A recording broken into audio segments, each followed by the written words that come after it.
People, welcome back to my YouTube channel. सबसे पहले तो ईद की बहुत बहुत मुबारक हो, ढेरों मुबारक हो। हमारे पास आज ईद का सेकंड डे है, लेकिन आप लोगों के पास पाकिस्तान में और इंडिया में आज ईद का पहला दिन है। और इटली में भी मेरे ख्याल से 2 ईदें हो गई हैं। तो ये खैर, जिनके पास आज ईद का पहला दिन, उन्हें पहला दिन मुबारक। जिनके पास दूसरा, उन्हें दूसरा दिन मुबारक। आपने जो वीडियो देखी ना फर्स्ट, वो मैंने पहली बार कोई वीडियो ऐसी बनाई है। मैंने पहले इससे पहले कभी भी ऐसी कोई वीडियो नहीं बनाई। और मैं आपको सही बात बताऊं तो मुझे तरीका भी नहीं आता इस तरह की वीडियोस बनाने का।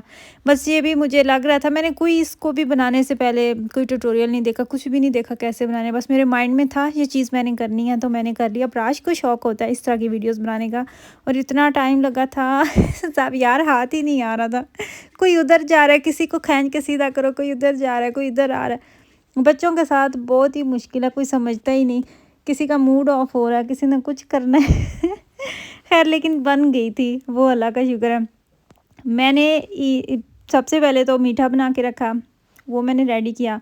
और शामी कबाब मुझे बनाने थे, उनका मैंने यहाँ मेज़ा बना के रख दिया। यहाँ पे मैंने ख़त्म के लिए चीज़ें जो हैं वो डाल के रख दी थी। हस्बैंड मेरे और बच्चे चले गए थे ईद की नमाज़ पढ़ने के लिए। और मैंने बाद में अपने जल्दी जल्दी से काम निपटाए। पहले तो मेरा दिल चाहा कि मैं सो जाऊं, लेकिन फिर मुझे लगा कि नहीं, अब नींद कहाँ आएगी। तो उन्होंने भी तब तक वो भी नमाज़ पढ़ के आ जाएंगे, तो मैं जल्दी जल्दी से अपने काम ख़त्म करने के लिए मैंने थोड़ा थोड़ा सा खाना निकाल के रखा, ताकि जब मेरे हस्बैंड आते हैं तो वो नमाज से फारिग होके आएंगे तो वो आके ख़त्म पढ़ देंगे और मैं साथ दूसरा काम ख़त्म कर लूँ। फिर मुझे चने का सालन बनाना था, वो वाला सालन मैंने रेडी किया। पूरियों का आटा गूंद के रखा, और यहाँ पे जब मैं बना रही हूँ पूरियाँ। और ये वाला वीडियो क्लिप मेरे बेटे मेराज ने बनाया था। अब मेरी तो खैर दिन जो है ना वो कट गए मेरे पास इतने ज़्यादा कैमरामैन हो चुके हैं ना कि किसी को भी कैमरा पकड़ाएं और अपना काम करने। और उसने इतना अच्छा ये क्लिप बनाया, मुझे अभी आइडिया हुआ। और जी, मैंने क्या किया था, मैंने इतने ज़्यादा काम जो है ना वो सुबह के सुबह ही निपटा के रख लिए थे। हाँ, ये अलग बात है कि किचन में इतना ज़्यादा मैस हो गया था, इसको आप इग्नोर करें। और इतनी अजीब बात लग रही थी, पूरे महीने के बाद आज नाश्ता हो रहा था सुबह के टाइम, तो अच्छा भी लग रहा था। और जी फिर मुझे अब बनाना था हलवा रेडी किया जल्दी जल्दी से। और यहाँ पे जी हमारा जो नाश्ता है वो हो चुका रेडी। हलवा पूरी का नाश्ता जो है ना, इसका मुझे मिराज ने काफ़ी दिन पहले से ऑर्डर दे दिया हुआ था कि वो ईद पे करेगा हलवा और पूरी का नाश्ता। तो यहाँ पे नाश्ता हमारा भरपूर हुआ। और उसके बाद फिर हमारा प्रोग्राम था कि हम बाहर जाएंगे। हालांकि मैंने खाना जो है उसका भी सारा अरेंजमेंट करके रख दिया हुआ था कि अगर प्लान चेंज होता है तो प्लान बी की तरफ आते हैं, तो ज़ाहिर सी बात है प्लान बी में घर में खाना है आपने खुद बनाना है। वो भी सारा सामान रेडी था। तो फिर हम चले गए बाहर बच्चों को लेके, क्योंकि ये भी अब राश की और उसके बाबा की कुछ दिन पहले की कमिटमेंट हो चुकी थी कि हमने ईद वाले दिन किसी बहुत ही अच्छी सी और प्यारी सी जगह पे जाना। और जी हमारी जो सबसे बड़ी छलांग होती है ना, वो यही होती है कि बाहर चला गया। पाकिस्तान में तो हम है नहीं कि चलें जी बच्चों को इनके ननिहाल ले जाएं, या फिर किसी चाचू के घर जा रहे हैं, किसी फूफो के घर जा रहे हैं, या फिर वैसे ही कहीं पे आप जा रहे हैं। तो इन चीज़ों को मैं बहुत मिस करती हूँ। मैंने आज भी एक ग्रुप में एक पोस्ट पढ़ी कि ईद के मौके पे आप पाकिस्तान की कौन सी चीज़, कैसी क्या बात है जो आप मिस करते हैं। तो मैंने बस मेरा दिल फ़ौरन से मैंने कमेंट लिख दिया कि मैं अपना ददीहाल बहुत मिस करती हूँ। मुझे वो वाली ईद बहुत याद आती है। ज़ाहिर सी बात है, आपको अपना मायका तो याद आता ही आता है, लेकिन मुझे ये चीज़ बहुत याद आती है कि जब हम बचपन में, माशाल्लाह से हमारा ददीहाल काफ़ी बड़ा है, काफ़ी बड़ी हमारी फैमिली है। तो तैयार होके रेडी शेडी होके तो कभी जा रहे हैं, कभी उस घर जा रहे हैं, कभी इधर जा रहे हैं, ईदें ले रहे हैं। तो इस चीज़ को मैं बहुत मिस करती हूँ।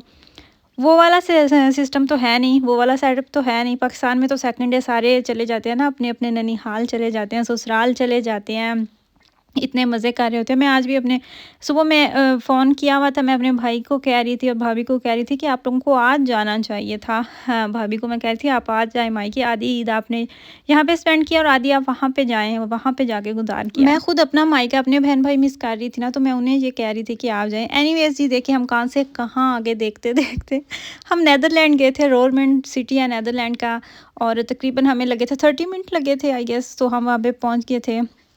यहाँ पे भी बहुत ज़्यादा डिज़ाइनर आउटलेट्स हैं, और वैसे भी हैं। आप शॉपिंग करें, एंजॉय करें, आप खाने पीने का भी फुल माहौल है लंगर पानी का भी माहौल है, लेकिन अपने अपने पैसों से वो भी साथ साथ ख़रीदें। और बच्चों को यहाँ पे छोड़ दें, खुला छोड़ दें, खुले में बच्चे नहीं आपको नज़र आएंगे। आपने यहाँ से घसीट के ही उन्हें निकालना है, कह कह के उन्हें निकालना है, बच्चे नहीं आपको नज़र आएंगे। और तो और ज़ावियार ने इतना एन्जॉय किया। अब ज़ावियार को भी समझ आ गई है कि खिलौनों के साथ मैंने ऐसे खेलना और इस जगह पे मैंने ये देखिए, ये एक्साइटमेंट का लेवल था। बच्चों ने किया खुद एंजॉय और हम दोनों ने बैठ के यहाँ पे लगाई गप्पें, बहुत सारी यादें ताज़ा की, बहुत सारे दुख सुख जो है वो शेयर किए। सारा कुछ किया सा, तो हम यहाँ पे खुद बैठ के एंजॉय कर रहे थे और ज़ावियार को ले अबराश और मिराज साथ साथ उसको लेके जा रहे थे। उसको पूरा टाइम उन्होंने ही उसका ख्याल रखा था, बल्कि हम खुद उन्हें कह रहे थे कि आप ज़ावियार को दे जाएँ तो बस बहुत हो गया। हमें ये था कि वो तंग ना आ जाए, लेकिन वो भी मजाल है, टस से मस नहीं हुआ। तो जी यहाँ पे तकरीबन 3-4 घंटे आई गेस बच्चे खेले थे। तकरीबन यहाँ पे 4 बज रहे थे, साढ़े 4 बज रहे थे। तो हम जब यहाँ से दिल भर चुका बच्चों का, तो हम यहाँ से निकले बाहर और फिर अब हमें जाना था खाना खाने के लिए। तो साथ पे रेस्टोरेंट्स देख रहे थे कि कौन सा कोई अच्छा रेस्टोरेंट, साथ ही इसके बहुत ही प्यारी सी जगह थी और बोट्स भी थी वहाँ पे, सारा कुछ बहुत प्यारा सीन था। थोड़ी देर के लिए हमने यहाँ पे स्टे किया, एंजॉय किया। हवा थी, ठंडी हवा थी, मौसम वैसे बहुत प्यारा था, सूरज था। अगर हवा नहीं हो तो फिर तो आपको जैकेट्स और इतने हैवी कपड़े पहनने की भी ज़रूरत नहीं, लेकिन ये है कि ठंड थी तो फिर बच्चों ने भी जैकेट्स पहनी हुई थी, मैंने खुद भी पहनी हुई थी। उसके बाद ही हमने एक अपना रेस्टोरेंट चूज़ किया और जैसे ही रेस्टोरेंट देखा, सबसे पहले अबराश का होता है ये हलाल है ना, ये देख लेना, कंफर्म कर लेना हलाल है या नहीं। सुन सुन के ना उसने ये बात तो उसे इतनी माइंड में बैठ चुकी है, इतनी भी ये बात वो उसके माइंड में फिक्स हो गया ना कि हमने जहाँ पे भी जाना है सबसे पहले हमने देखना है कि हलाल है या नहीं है। और पहले ही उन्होंने कह दिया हुआ था कि ईद के 3 दिन होते हैं, तीनों दिन हमने भरपूर इंजॉय करना है, हमने भरपूर मतलब कि खाने खाने हैं, प्यारे कपड़े पहनने हैं और ऐसे ही करना है। एनीवेज जी, हम पहुंचे रेस्टोरेंट और यहाँ पे सबने अपनी अपनी मर्ज़ी का खाना ऑर्डर किया तकरीबन 1 मंथ के बाद। तो इतना वो नॉर्मली क्या होता है, वीक में एक दफ़ा हमारा ज़रूर इस तरह का प्रोग्राम बन जाता है और हम बाहर से ज़रूर खाना खाते हैं, लेकिन इतने दिनों के बाद वो मिस भी कर रहे थे, बच्चे भी मिस कर रहे थे, हम खुद भी इतना वो इस चीज़ को मिस कर रहे थे। तो वहाँ पे जाकर फिर जी हमने अपना तुर्किश डिनर जो है वो एंजॉय किया।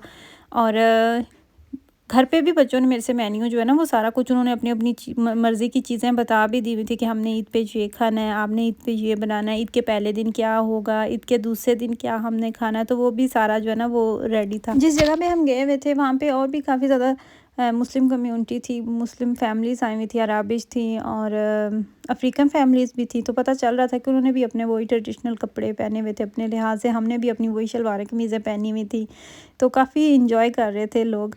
और जी यहाँ पे एक भरपूर और बहुत ही प्यारा सा दिन गुजारने के बाद हम जा रहे थे वापस घर पे। ये थी जी हमारी परदेस में ईद, हमने कुछ गुजारी इस तरीके से और दिल को हमने ये कह के तसल्ली दे ली कि पाकिस्तान में नहीं तो क्या हुआ, रिश्तेदारों के घर नहीं गए तो क्या हुआ, हमने 2 मुल्क घूम लिए हैं, चाहे वो थोड़े थोड़े से ही क्यों ना हो, है ना। बहुत मज़ा आया था, हमने बहुत इंजॉय किया था। बस ये है ना कि हम एंड पे कह देते हैं लास्ट में कि परदेस की ईद थी, लेकिन बहुत अच्छी थी। दुआओं में याद रखिएगा।